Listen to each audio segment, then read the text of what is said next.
Welcome to Bespoken Bones with your host, Pavini Moray, connecting ancestors, sex, magic and science. Pavini explores transpersonal tools for erotic wellness every new and full moon, engaging educators, healers, spiritual leaders and scientists in revolutionary dialogue. Get ready to feel good and go deep. This is Bespoken Bones. Hi, and welcome to Bespoken Bones, ancestors at the crossroads of sex, magic, and science. And we are in the business of healing trauma, connecting with our roots, and developing radiant erotic wellness in past, present, and future generations. I'm your host, Pavini Moray, and I'm delighted to introduce you today to Atava Garcia Swiecicki. Atava is inspired by the healing traditions of her Mexican, Polish, Navajo, and Hungarian ancestors. She's an herbalist, healer, and a teacher who received her undergraduate degree from Stanford University and her graduate degree in Indigenous Mind from Europa University. She's been studying and practicing the healing arts since 1992 and has been trained in acupressure, Jin Shin Jitsu, herbal medicine, and curanderismo. Atava has been mentored by Western herbalists, Mexican curanderas, and traditional indigenous healers. She is dedicated to honoring and keeping alive folk and indigenous healing traditions. She has researched extensively the indigenous healing traditions of both her Mexican ancestors as well as her Polish Slavic ancestors. Her clinical practice includes herbal medicine, flower essences, dream work, curanderismo, and deep genealogy coaching. And she founded Ancestral Apothecary School of Herbal, Folk, and Indigenous Medicine, and she also produces a handcrafted herbal product line. She is a core member of the Healing Clinic Collective, which has been offering free clinics to underserved populations in the Bay Area since 2013, and she has two websites. The first one is www.ancestralapothecary.com, and the second one is www.ancestralapothecaryschool.com. Hi, Atava. Welcome. Hi, thank you. Thanks for having me. Yeah, it's so great to be able to talk with you about this stuff. And I'm just curious if you'd give a little context by introducing folks to your work with Ancestral Apothecary. And like the work that I do here, is that what kind of context? Or? Yeah. Just like, your bio really touched on a lot of things, but just like why Ancestral Apothecary? What are you doing there? Well, that name came to me probably about 12 or 13 years ago now. I've been, at a very young age, I started studying healing. First, like acupressure, Jin Shin Jitsu, more systems from Asia. Then fell in love with herbal medicine and started on this quest. Really a lot of curiosity about what my own ancestors did.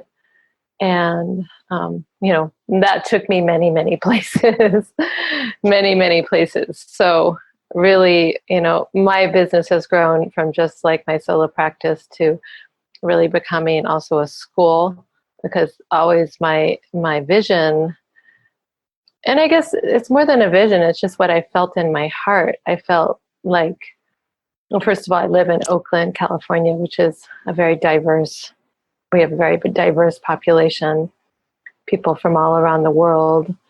And if you start looking into complementary medicine or, quote, alternative medicine, I don't like that word alternative because it is not the alternative, it's the tradition. But when you start looking into some of those systems that are offered, often so many cultures are left out of the equation in terms of their healing traditions. And so my vision was always to create a space where people could come from a lot of different cultures and share the traditions that were in their family or in their ancestry, really in specific in terms of healing.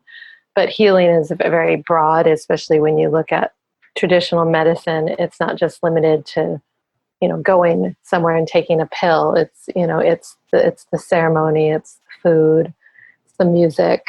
There's so many parts of healing. So that was my some of the inspiration of Ancestral Apothecary, really a blend of, apothecary, that is an old-fashioned word, which is kind of making a comeback. It just means an herbal pharmacy.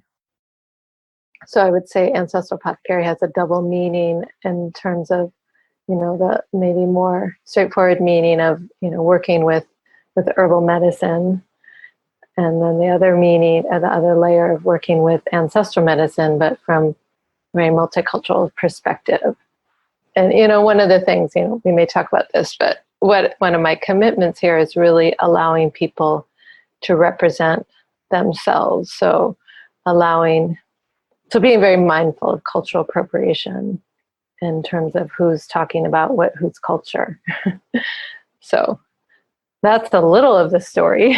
There's a lot more. I mean, since I've been doing this for like my whole adult life, more or less, there's a lot of twists and turns in my path in getting here. And certainly, we'll probably talk about this, but my training in the Indigenous Mind program at Naropa was really fundamental background or foundation of what I do. Having that space to really work in community on our collective, individual and collective ancestral work and healing.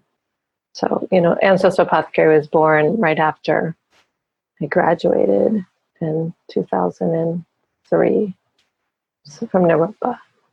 So I'm just having a mental picture as you're speaking of an apothecary with lots of different medicines, herbal medicines. And the thought that came was, all of these different backgrounds, traditions, cultures that you're inviting into this apothecary. Some of them may not have historically been easeful with each other, that there may have been tension, and that I'm just wondering, is like part of the work of Ancestral Apothecary also about creating that space where cultures can coexist in liberation together? Yeah, I mean that's a great thing to aspire for. I think it is happening on some ways. I wouldn't say it's always like easy and straightforward, because we have so much, and there's just so much history of trauma and colonization and genocide. And when you get people of all those ancestries of the colonized and the colonizer in the same room, it's never going to be a picnic. However, I think that's what I really love about plant medicine and traditional medicine, is that there's a commonality worldwide amongst people. Like, everybody, had a name for the sun or a way to greet the sun when it rises in the morning. And that doesn't belong to any people.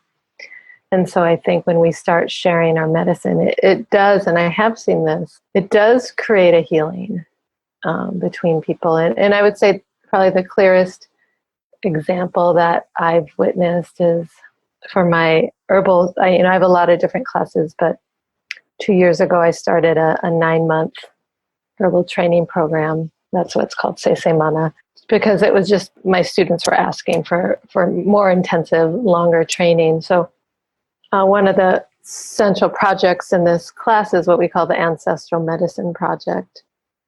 And so, these are herbalists or, burgeoning herbalists studying herbal medicine. But I believe, and this is just what I was taught in my own experience, that as healers, we're most effective in our power when we're rooted in our own genealogy, in our own culture and our background.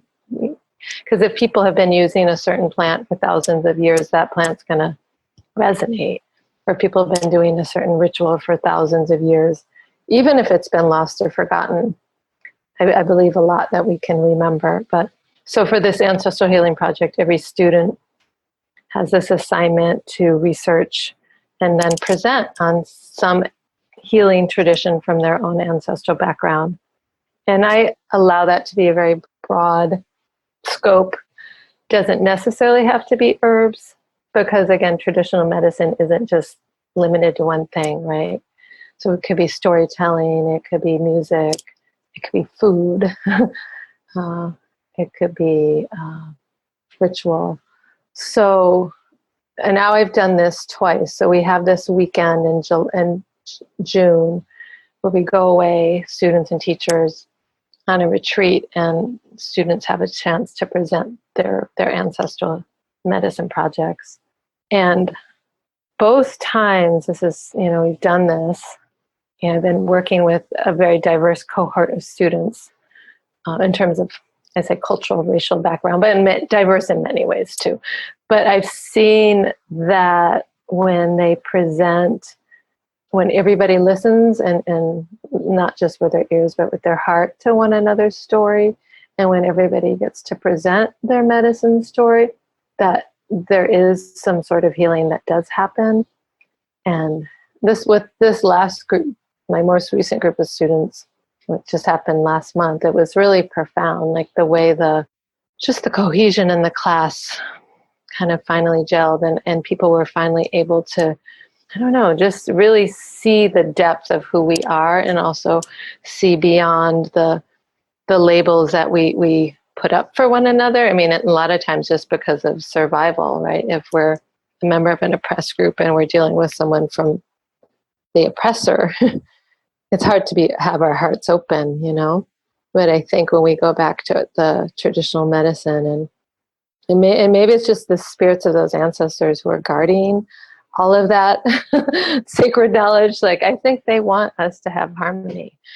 Or maybe it's the plants, but I have seen it really transform community. So, in the way that you were asking, like, can it, move towards liberation? I would say yes, and like I said, it's not like you do it and it happens. It's a process, as any liberation process is, right? And you always have to go to the underworld in any healing process. That dreaded underworld. Would you talk about the way in which plants are our ancestors? Yes, that's one of the things whenever I work with a group of people or teach a group of people and they're brand new to plant medicine, I always like to start by saying that, plants are our ancestors.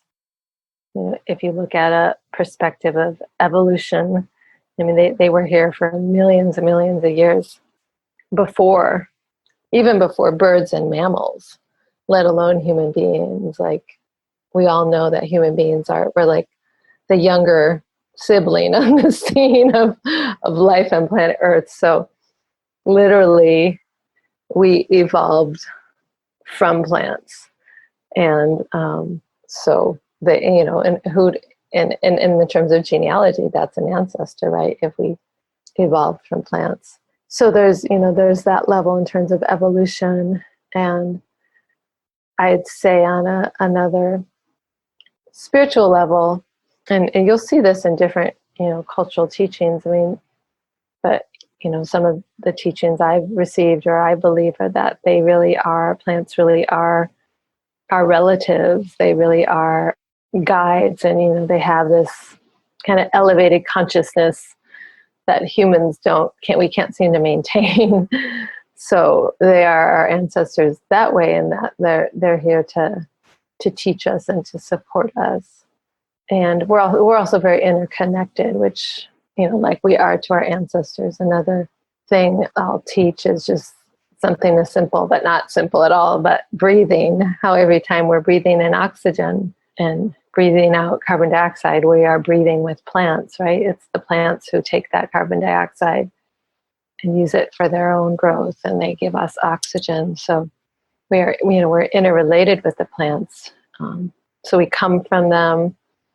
They're here, as part of, the earth family, as our ancestors and our guides and our teachers, and we're so closely related to them. I mean, what I like to always say is a few things about plants is, one, they're kinder, more intelligent, and more compassionate than human beings. And one of my students recently said she thought they had this quality of unconditional love. And I always say, if I were the plants, I would have given up on humanity, on human beings, because, we're not we're not so good to them or to, the rest of the planet or to one another. But they're still there. They haven't gone on strike or said, we're out of here. Sorry, humans, no more oxygen.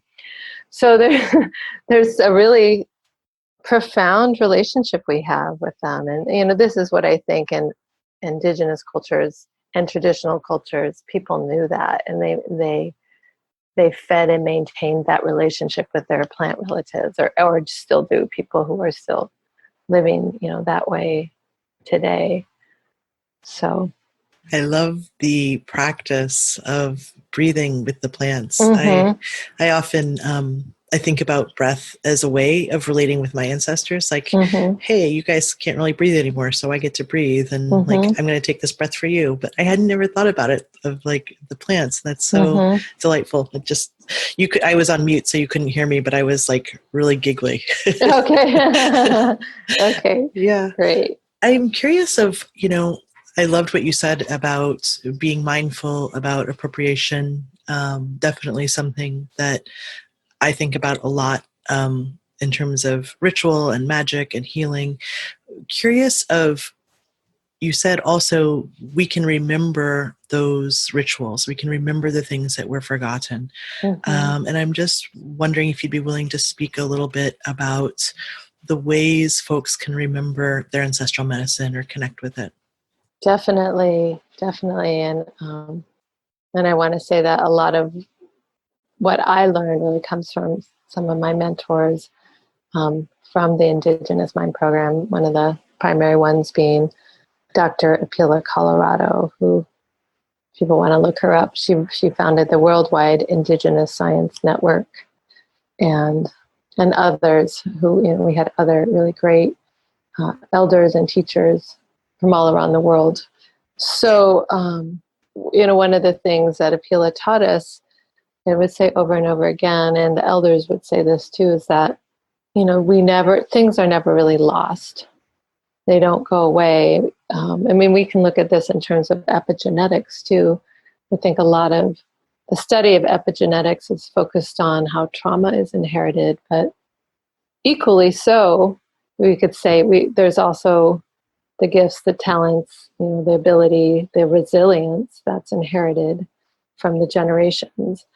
So a lot of remembering our ancestral ways is really opening up to listen to our own selves, like deeply listening to what our heart says, what's in our bones and our blood.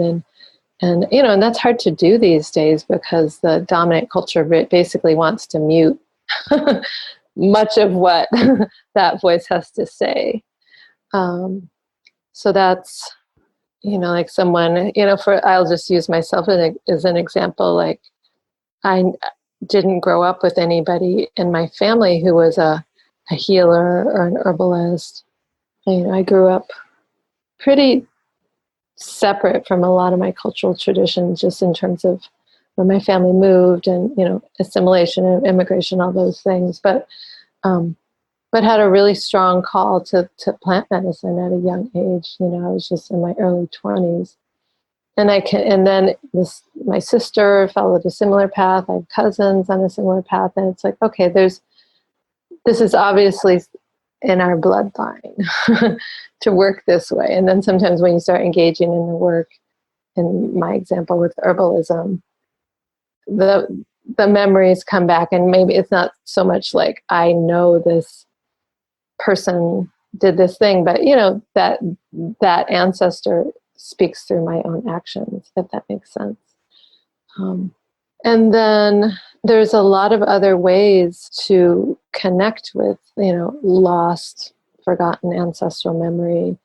And I'd say another really fundamental thing that I do with myself, or practice with myself, and then the people I work with, is to do dream work, or basically listen to our dreams, pay attention to the dreams, keep track of the dreams, and really consider them as guides and teachers, and often voices of the ancestors coming through in the dream state. That's a way that the ancestors can really reach through the veil of time and space. Along with other ceremonial practices, I think there's a lot of different ways to connect with ancestors through ceremony and ritual. And And also, if people really don't know where to start in terms of like healing traditions of their ancestral line, one of the things Apila taught us is just start looking at the folk tales and the fairy tales and the mythology of your people, because a lot of times there's a lot of cultural information like encoded in those stories, and when we read them or tell them, that helps activate the memory. So that can be really helpful. And I had, maybe we'll talk about it later, but for me that was really the gateway to my Polish Slavic ancestral journey was through folk, the folk tales. And then another thing I think for people who are, from continents or countries or places that aren't where they're living, just if people have the opportunity to go back to ancestral land, I think there's a way that when we visit mindfully and prayerfully and learn how to do all the things that I know I've been taught, making offerings and saying prayers and greeting the ancestors, that they do talk. They do come through. And, that's for me when I went to Poland, I had that really profound experience of being guided by the spirits of that land. And, when I went there, I realized I'd never been there in this lifetime, but I realized I had been there in my dreams. So, and one of the things that Apila taught or teaches, she talks about different principles of Indigenous science. And one of them is that in Indigenous science, like the normal reality of time and space is collapsed, and that there is no time and space. And so here, July 27th, 2017, I may think, oh, I have no access to what they were doing in Poland 1,000 years ago. But from an Indigenous science perspective, that's actually not true. Time isn't linear. It takes a lot of unlearning on our Western mind, our rational mind, to open up to those kind of experiences. But I've seen it. I mean, I've witnessed it in myself and so many others, that it is possible. And I will also say it also takes a lot of patience. It's just like the last question, like to reconnect with ancestors and to like excavate our traditions if they have been broken or lost. There's a certain kind of dedication and that's required in terms of the one seeking it. Because you work with ancestors, like they sometimes test us, or they want to see that we're worthy. And the way I say it is they're existing in a place where there is no time. So if something takes us 10 years in the earthly plane to like discover, to them it's just like no big deal.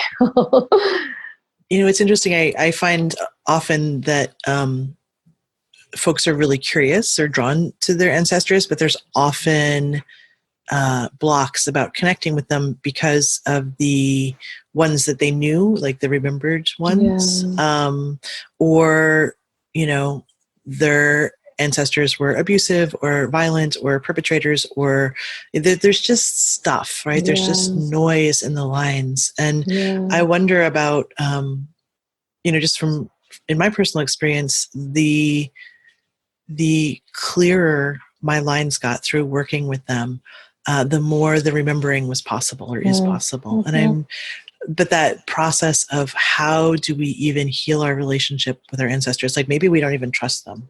I'm curious if you have anything to say about that.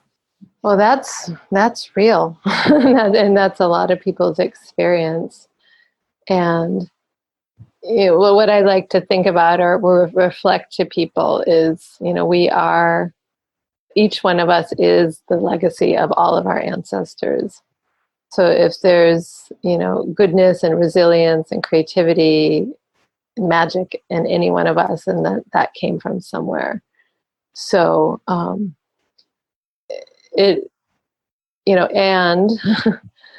like I said before about going to the underworld, like again, the way I was trained by Apila is the nature of this work requires really deeply facing the shadow, and the way we carry that in our own lives and in the family line.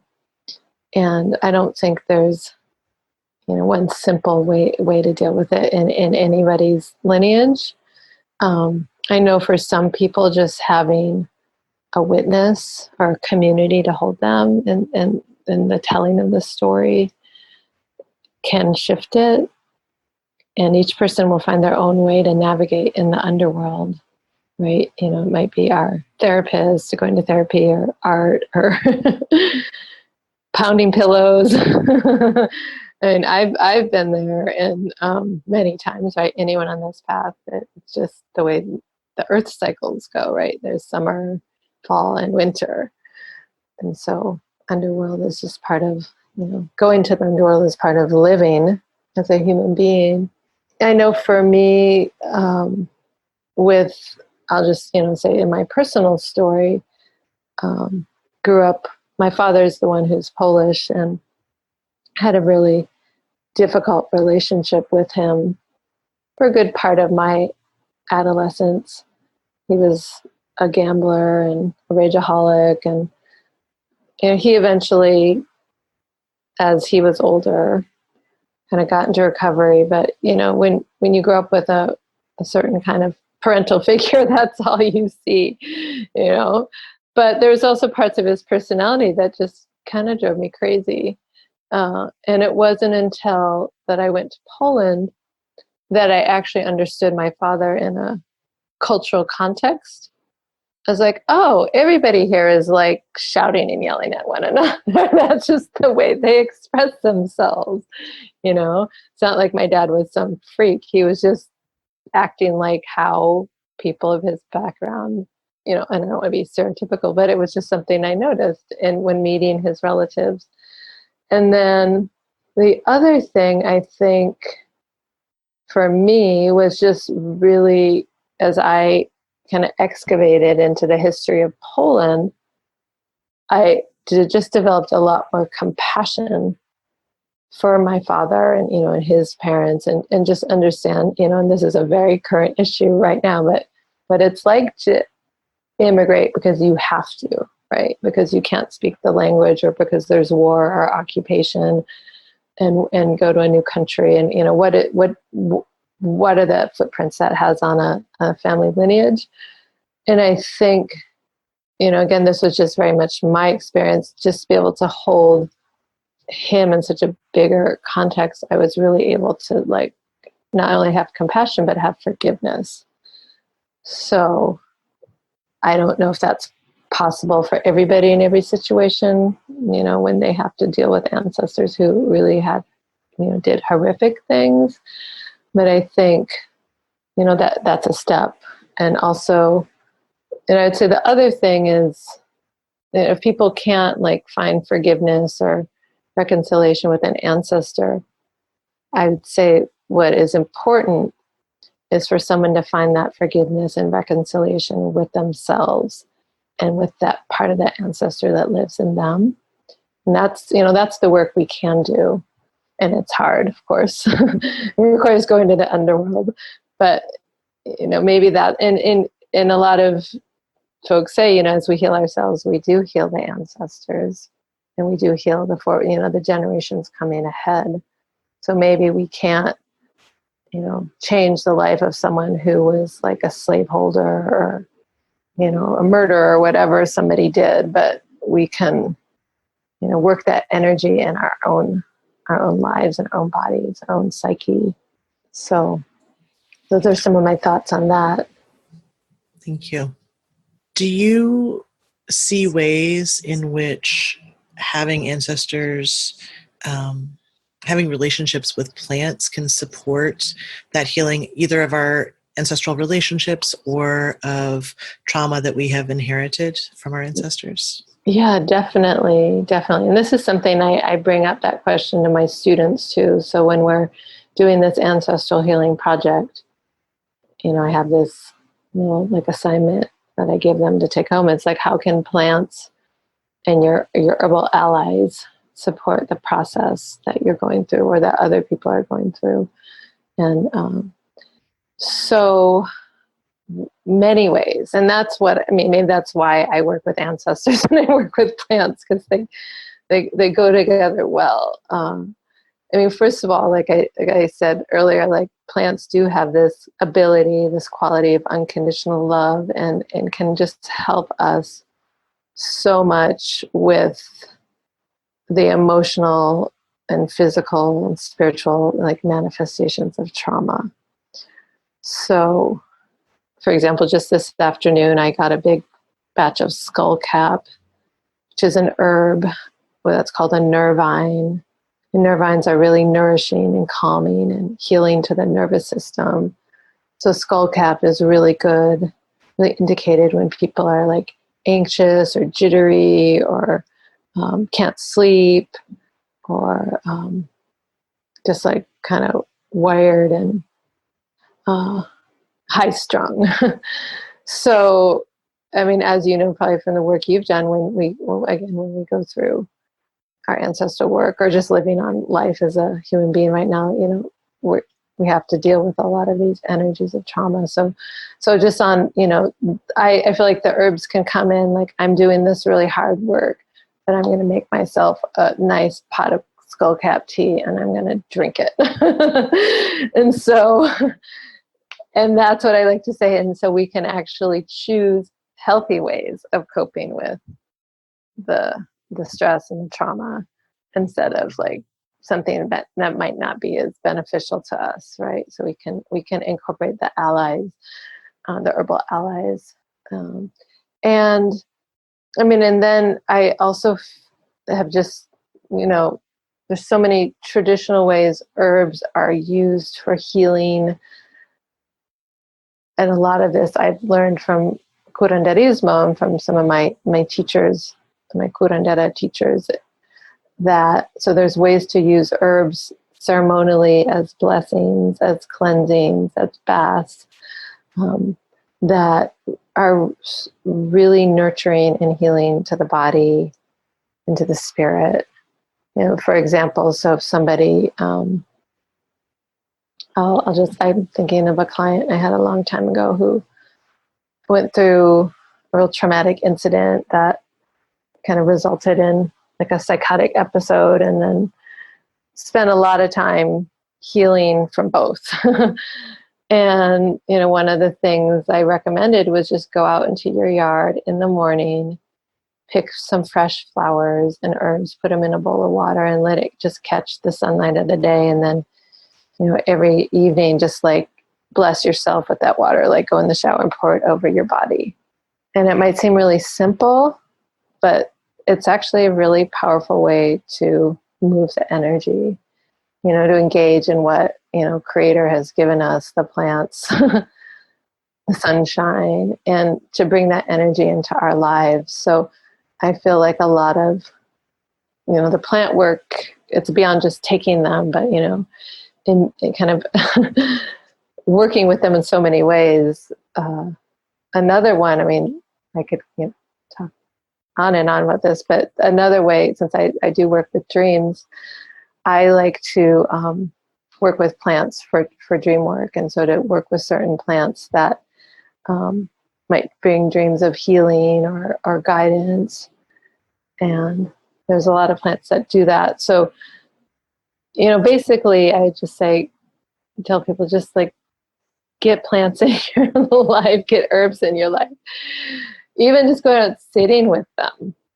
Like if someone's in a really hard spot, you know, has a lot of whatever emotional upheavals going on, past or present, like just going out and being, you know, in nature and slowing down and sitting with a plant and talking to it. I mean, I found that, you know, every time I've reached out to the plant world or to the natural world, because, you know, I'm also working with earth and water, you know, fire, all the elements, it always shifts my energy.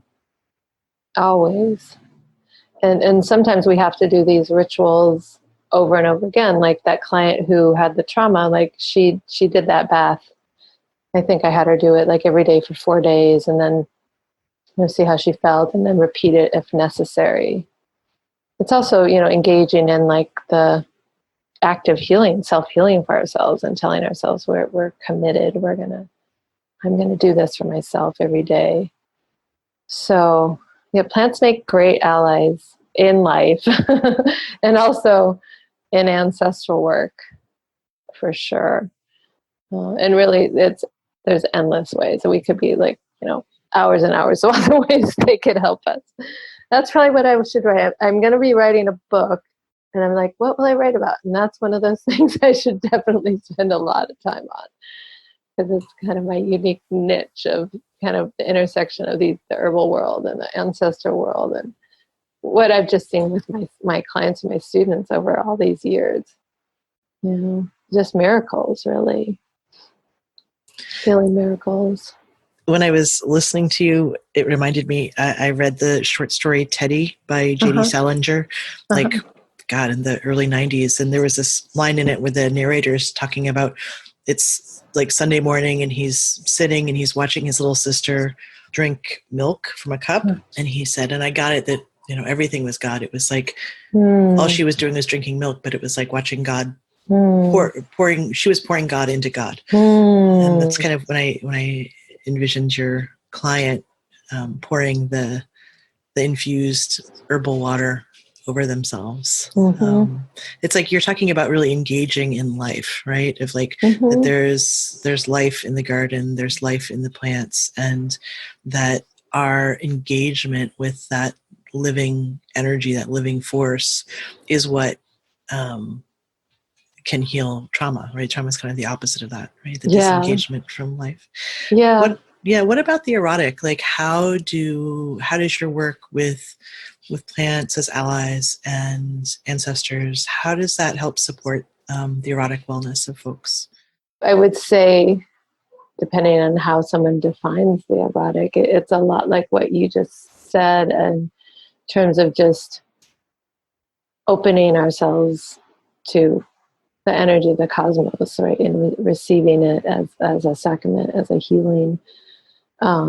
Just in my own life and the work, people I work with, I think a lot of times it is trauma that blocks erotic energy, or all these things that are put on us, or that we absorb from our family or our environment or culture, like shame or. I was raised Catholic, so that that was a big one for me. Guilt. In Curanderismo, through the teachings of my teacher Estela Roman, she talks about that there are these 13. They're called aires or airs or cosmic winds that are energies that are just part of the universe. And, they're not good. They're not bad. They're just cosmic energies, but they can manifest and lodge in us and kind of take up residence. And some of these of the aires, there's 13, but shame is one, guilt is one, anger, sadness, fear. And again, bringing it back to the plants and traditional medicine, and this is from Mexican curanderismo. We have this ceremony called the limpia, where you gather a bundle of fresh herbs, well, on the most simple level, bundle of fresh herbs in a prayerful way, cleanse your body with the herbs. So literally like brushing your body as if the herbs were a broom in your body. You're sweeping the energy. And in this ceremony, a lot of energy moves and releases. So it's not uncommon for people to scream or cry or even throw up or feel nauseous, but it starts moving the places where the energy is blocked. So, and I'll just say that ceremony is much more elaborate than I described it, but in terms of time, just the simple version, there's a lot more elements to it. But it opens in this way, the plants and the ritual and the healer help to open somebody's energy where things have been stuck. So in terms of, erotic energy, if that has been blocked anywhere because of any of the aires, it could help move that way or help move the blockages and then the erotic, which I just feel like is creator energy, which is in all of us. It has its way to flow more freely. So, I mean, certainly on a more practical level, there's herbs that boost the libido and things like that. And I will say, one that is pretty well known and I've worked with a lot is called Damiana. And it's a herb native to Mexico, traditionally used like in wedding ceremonies, are given to the wedded couple, as soon as they go off to their honeymoon. And it's just known as like an aphrodisiac. And I always, I'm always curious as an herbalist or just as a curious person, like, well, what makes something an aphrodisiac? Because first of all, like sexuality and eroticism it's such a broad spectrum in every person. And so it's hard to imagine one thing, one plant would be an aphrodisiac for all people, or what does that mean? So just on like a physical level, that plant just increases blood flow to the pelvis. So for all gendered people, if that's what you need, that's what it does. But on another level, like this plant, and I've seen this, like I've thrown like Valentine's Day parties, like love potion parties, and had a lot of Damiana in the house. And what I've seen as a plant is it just relaxes people and puts them in a really good mood and kind of opens their heart. So I was like, oh, like, I guess just depending on each person, like what is that state we need to be in to feel erotic? That's at least my experience of Damiana. And that doesn't have to necessarily translate to a sexual expression. Like I said, I feel like it's a creative expression. So you might drink Damiana and just feel like I need to paint or I need to write. Or it could be I need to, go have sex. It could be any of those things.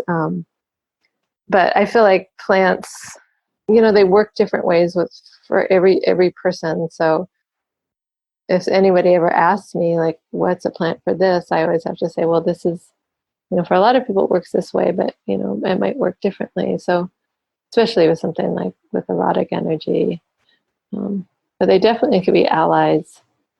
And I've seen that, like I said, when I was a baby herbalist, my first products that I made were love potions.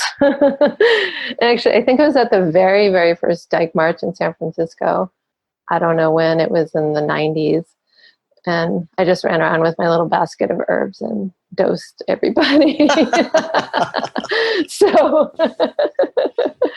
they were well received. I'll bet. A generation of happy lesbians. Mm-hmm, yeah. Mm-hmm. Thanks, Atava. I just wanted to ask you, I know you mentioned earlier that you have a 9-month training and many other classes. Would you speak a little bit to just kind of some of the offerings that you have coming up? Yes, definitely. So here in Oakland, we have a lot of classes coming up in the fall. So there's a class called the Curandera's Toolkit, which is the basic kind of introduction to Mexican curanderismo, or the traditional folk healing of Mexico. It's a very popular class, but it's a really great class, builds a lot of community, and a lot of deep healing happens in that class. And another class starting soon is called Herbal Allies. So if people are listening and they're just curious, like, I want to know plants, like that's kind of our intro to herbal medicine. And then in the February next year, 2017, we'll begin a new cycle of Seisei Mana. And that's a 9-month training program in herbalism. And I did this really in response to a lot of my students. It was primarily my students of color who asked that I teach a program so that we could create a herbal learning community that was multicultural, and where we talk about things like cultural appropriation and all of this stuff, ancestors. So that's an herbal program plus, ancestral work. So if someone enrolls in it, you get to do your own ancestral healing project. And that starts next February in 2018. I think I said 17, next year. Yeah, and there's a lot of people, I think you mentioned our websites. So I really like to support a lot of other classes. And like I said, if I meet someone and they come from a cultural healing lineage, I invite them to teach at the school. So there's always new classes popping up depending on who's in town and who I'm collaborating with. That's great. And I just wanted to say your websites again, if it's okay. Mm-hmm. So you have two. Your personal website is ancestralapothecary.com. And then the school's website, where I'm imagining the classes and all that information are listed, is www.ancestralapothecaryschool.com. Right. Great. And people can contact you through that. Atava, thank you so much for just sharing so generously. Really grateful for your time today, as well as the time of your life that you spent learning these things and getting really clear on how to share them. Obviously, it feels lovely to have collaborators like you in the world to me. So thank you. Thank you. Well, it's great to meet you, and I'd love to learn more about your work, maybe offline. Sure. I'll listen to the other podcasts. Yeah, thank you for your work as well. You're welcome. And I just want to thank everybody for listening to this episode of Bespoken Bones. And I am Pavini Moray, and we will be back every full and new moon with more embodied goodness and ancestral wisdom.